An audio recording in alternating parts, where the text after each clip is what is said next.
이스라엘 백성의 광야 여정은 단순히 먼 옛날의 사건이 아닙니다. 그것은 삶에서 겪는 시행착오, 믿음의 부족, 그리고 인내를 통해 배우는 교훈의 연속입니다. 민수기의 이야기를 구체적인 사건과 함께 살펴보며 그 안에 담긴 메시지를 더 깊이 이해해 보겠습니다. 이스라엘 백성은 이집트를 떠난 뒤 시나이 산에서 하느님께 율법을 받으며 새로운 삶을 준비했습니다. 하느님은 그들을 약속의 땅으로 이끌기 위해 필요한 모든 것을 정비하셨습니다. 각 지파의 숫자를 세며 진영을 배치하고 성막을 중심으로 공동체를 꾸렸습니다. 성막은 하느님이 그들 한가운데 머물고 계시다는 상징이었습니다. 이는 마치 우리 삶에서도 하느님을 중심으로 삼아야 한다는 메시지와 같습니다. 그러나 광야 여정이 시작되자마자 문제들이 터져 나왔습니다. 백성은 금세 불평하기 시작했습니다. 가장 먼저 물이 부족하다는 불만이 터졌습니다.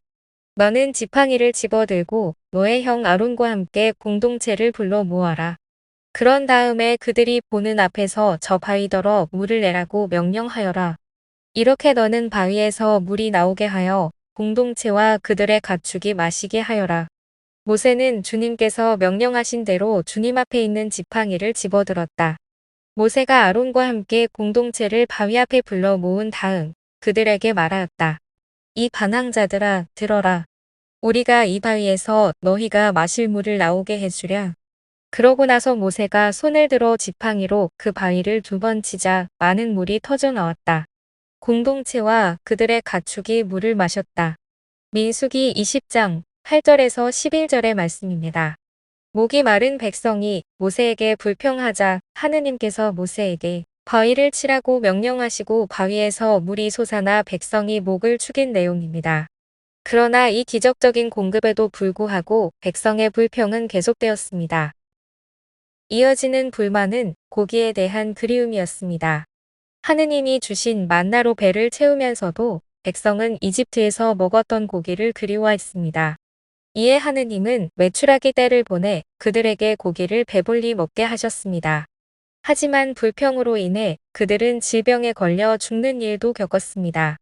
민수기 11장 31절에서 33절에서 그때 주님에게서 바람이 일어나 바다 쪽에서 메추라기를 몰아다가 진영을 돌아가며 진영 이쪽과 저쪽으로 하루길 되는 너비로 떨어뜨려 땅 위에 2안마가량 쌓이게 하였다. 그러자 백성은 일어나 그날 온종일 밤새도록 그리고 이튿날도 온종일 메추라기를 모았는데 적게 거둔 사람이 10호메리를 모았다. 그들은 그것들을 진영 둘레에 널어 놓았다. 그런데 그들이 고기를 다 씹기도 전에 주님께서 백성에게 진노하셨다. 그래서 주님께서는 매우 큰 재앙으로 백성을 치셨다. 라는 내용이 나옵니다. 이는 하느님의 공급을 당연하게 여기고 감사 대신 불만을 선택한 결과였습니다. 이 사건은 우리 삶에서도 얼마나 감사가 중요한지를 보여줍니다. 가장 극적인 사건은 가나안 땅을 정탐한 이야기입니다. 민수기 13장 27절에서 33절에서 그들은 모세에게 이렇게 이야기하였다. 우리를 보내신 그 땅으로 가보았습니다. 과연 젖과 꿀이 흐르는 곳이었습니다. 이것이 그곳 과일입니다. 그러나 그 땅에 사는 백성은 힘세고 성읍들은 거창한 성체로 되어 있습니다. 더군다나 우리는 그곳에서 안악의 후손들도 보았습니다. 아말렉족은 네겝 땅에 살고 히타이트족과 여부스족과 아모리족은 산악지방에 살고 있습니다. 그리고 가나안족은 바닷가와 요르단 강가에 살고 있습니다. 칼렙이 모세 앞에서 백성을 진정시키면서 말하였다. 어서 올라가 그 땅을 차지합시다. 우리는 반드시 해낼 수 있습니다. 그러나 그와 함께 올라갔다 온 사람들은 우리는 그 백성에게로 쳐올라가지 못합니다. 그들은 우리보다 강합니다. 하면서 이스라엘 자손들에게 자기들이 정찰한 땅에 대하여 나쁜 소문을 퍼뜨렸다. 우리가 가로지르며 정찰한 그 땅은 주민들을 삼켜버리는 땅이다. 그리고 우리가 그 땅에서 본 백성은 모두 키 큰 사람뿐이다. 우리는 또 그곳에서 나필족을 보았다. 안악의 자손들은 바로 이 나필족에서 나온 것이다. 우리 눈에도 우리 자신이 메뚜기 같았지만 그들의 눈에도 그랬을 것이다. 라는 내용이 나옵니다. 또한 다음과 같은 내용도 나옵니다. 그러자 그 땅을 정찰하고 돌아온 이들 가운데 눈의 아들 여호수아와 여푼네의 아들 칼렙이 자기들의 옷을 찢고 나서 이스라엘 자손들의 온 공동체에게 말하였다. 우리가 가로지르며 정찰한 저 땅은 정말 무척이나 좋은 땅입니다. 우리가 주님 마음에 들기만 하면 그분께서는 우리를 저 땅으로 데려가셔서 그곳을 우리에게 주실 것입니다. 그곳은 젖과 꿀이 흐르는 땅입니다. 다만 여러분은 주님을 거역하지만 마십시오. 그리고 여러분은 저 땅의 백성을 두려워하지 마십시오. 그들은 이제 우리의 밥입니다. 그들을 덮어 주던 그늘은 이미 거쳐버렸습니다. 주님께서 우리와 함께 계십니다. 그들을 두려워하지 마십시오. 이 두 내용을 요약해보면 하느님은 모세에게 12명의 정탐꾼을 뽑아 약속의 땅을 살펴보게 하셨습니다.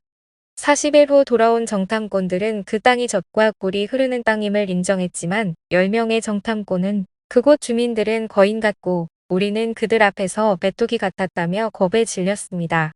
반면 여호수아와 칼렙은 하느님이 우리와 함께 하시면 충분히 이길 수 있다고 외쳤습니다. 그러나 백성은 두려움에 사로잡혀 믿음 대신 불신을 선택했고 그 결과 약속의 땅에 들어가는 것이 40년이나 미뤄졌다는 내용입니다. 이 사건은 믿음 없는 불신이 얼마나 큰 대가를 치르게 하는지를 보여줍니다. 광야에서의 40년 동안 하느님은 여전히 백성을 돌보셨습니다. 만나와 물을 공급하시고 구름 기둥과 불 기둥으로 길을 인도하셨습니다.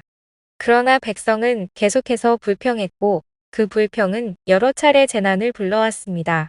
예를 들어 한 사건에서는 백성이 하느님과 모세를 원망하다가 불뱀에 물려 죽는 일이 발생했습니다. 그들은 에돔 땅을 돌아서 가려고 호르산을 떠나 갈대 바다로 가는 길에 들어섰다. 길을 가는 동안에 백성은 마음이 조급해졌다. 그래서 백성은 하느님과 모세에게 불평하였다. 당신들은 어쩌자고 우리를 이집트에서 올라오게 하여 이 광야에서 죽게 하시오? 양식도 없고 물도 없소. 이 보잘것없는 양식은 이제 진저리가 나오. 그러자 주님께서 백성에게 불뱀들을 보내셨다. 그것들이 백성을 물어 많은 이스라엘 백성이 죽었다. 백성이 모세에게 와서 간청하였다. 우리가 주님과 당신께 불평하여 죄를 지었습니다. 이 뱀을 우리에게서 치워주시도록 주님께 기도해 주십시오. 그래서 모세가 백성을 위하여 기도하였다. 그러자 주님께서 모세에게 말씀하셨다. 너는 불뱀을 만들어 기둥 위에 달아 놓아라. 물린 자는 누구든지 그것을 보면 살게 될 것이다. 그리하여 모세는 구리뱀을 만들어 그것을 기둥 위에 달아 놓았다. 뱀이 사람을 물었을 때 그 사람이 구리뱀을 쳐다보면 살아났다. 민수기 21장 4절에서 9절의 말씀입니다. 하느님은 모세에게 구리뱀을 만들어 기둥 위에 달게 하셨고 구리뱀을 바라본 사람들은 생명을 구할 수 있었습니다. 이 사건은 믿음을 통해 구원을 얻는다는 상징적인 의미를 담고 있습니다. 모세 자신도 약속의 땅에 들어가지 못하는 사건이 발생했습니다. 이 내용을 설명하기 위해 백성들이 물이 없어 불평했던 사건으로 다시 돌아가 보겠습니다. 주님께서 모세에게 이르셨다. 너는 지팡이를 집어들고 너의 형 아론과 함께 공동체를 불러 모아라. 그런 다음에 그들이 보는 앞에서 저 바위더러 물을 내라고 명령하여라. 이렇게 너는 바위에서 물이 나오게 하여 공동체와 그들의 가축이 마시게 하여라. 모세는 주님께서 명령하신 대로 주님 앞에 있는 지팡이를 집어들었다. 모세가 아론과 함께 공동체를 바위 앞에 불러 모은 다음 그들에게 말하였다. 이 반항자들아 들어라. 우리가 이 바위에서 너희가 마실 물을 나오게 해주랴. 그러고 나서 모세가 손을 들어 지팡이로 그 바위를 2번 치자 많은 물이 터져 나왔다. 공동체와 그들의 가축이 물을 마셨다. 주님께서 모세와 아론에게 말씀하셨다. 너희는 나를 믿지 않아 이스라엘 자손들이 보는 앞에서 나의 거룩함을 드러내지 않았다. 그러므로 너희는 내가 이 공동체에게 주는 땅으로 그들을 데리고 가지 못할 것이다. 민수기 20장 7절에서 12절의 말씀입니다. 백성이 또다시 물을 요구했을 때 하느님은 모세에게 바위에 명령하라고 하셨습니다. 하지만 모세는 화를 참지 못하고 바위를 2번 쳤고 이는 하느님의 명령에 대한 불순종으로 여겨졌습니다. 이로 인해 모세는 약속의 땅을 바라보는 데 그쳐야 했습니다. 이는 지도자조차 하느님의 말씀에 온전히 순종하지 않으면 그 결과를 감당해야 한다는 사실을 보여줍니다. 광야의 끝에서 새로운 세대가 등장합니다. 부모 세대가 불순종과 불신으로 약속의 땅에 들어가지 못한 반면 새로운 세대는 하느님의 율법을 다시 듣고 믿음으로 무장하여 약속의 땅을 차지할 준비를 합니다. 하느님은 그들에게 땅을 정복하기 위한 가르침을 주시며 미래를 준비시키셨습니다. 이 모든 사건들은 단순히 과거의 이야기가 아니라 오늘날 우리의 삶과도 깊이 연결되어 있습니다.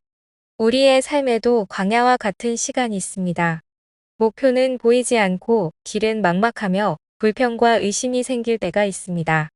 하지만 민수기의 이야기는 이런 순간에도 하느님이 우리와 함께 하시며 그 과정을 통해 우리를 성장시키고 새로운 시작을 준비하신다는 사실을 가르쳐 줍니다. 삶의 광야는 고난의 시간이지만 그것은 끝이 아니라 약속의 땅으로 가는 여정의 일부입니다. 중요한 것은 그 과정에서 하느님을 신뢰하고 믿음으로 나아가는 것입니다. 불평 대신 감사, 두려움 대신 믿음을 선택할 때 우리도 약속의 땅을 경험할 수 있습니다. 이스라엘 백성의 여정은 실패와 불평 속에서도 하느님이 결코 그들을 포기하지 않으셨음을 보여줍니다. 하느님은 우리를 인도하시며 필요한 모든 것을 공급하시고 우리가 넘어질 때도 다시 일어설 기회를 주십니다. 삶의 광야를 걷고 있다면 그것이 끝이 아니라 새로운 시작을 준비하는 시간임을 기억하세요. 하느님은 언제나 우리를 위해 더 나은 길을 준비하고 계십니다. 약속의 땅은 단지 먼 미래의 이야기가 아니라 우리가 믿음으로 나아갈 때 열리는 바로 그 길 위에 놓여 있습니다. 이 콘텐츠가 마음에 드신다면 구독과 좋아요도 부탁드립니다. 구독과 좋아요는 콘텐츠 제작에 큰 힘이 됩니다. 감사합니다.